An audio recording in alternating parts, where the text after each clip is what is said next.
Оказва се, че това е истинския начин за сгъване на дрехи. Едно. Вечно единия чорап няма точно когато ти трябва. Използвай кръстосаното сгъване, за да направиш малко джобче. Никога повече няма да губиш чорапи. 2. Да разхвърляш бельон не е хигиенично. Сгъни средата навътре и я подпъхни прилежно. Край на притесненията за чистотата. 3. Зима без пухинка е направо абсурд, но тези обемни якета заемат цялото ти място.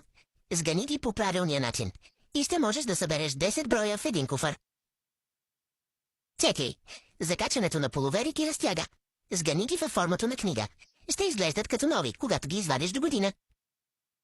5. При свитшъртите винаги сгъвай първо качулката, после прибери ръкавите назад. Нави го нагоре и надолу като възглавничка. Изглежда толкова гладко, сякаш е току-що изгладено.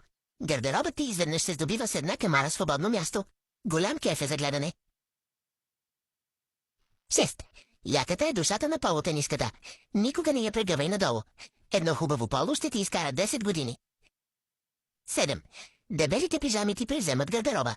Сгъни горнището и долнището заедно като комплект. Така никога няма да се разпадне. Другия сезон грабваш целия сет с едно движение. 8. Всеки има прекалено много чистове дънки. Сгъни двата кръчола заедно. Това е най-бързия метод. Перфектно за всеки, който те първа се учи наред.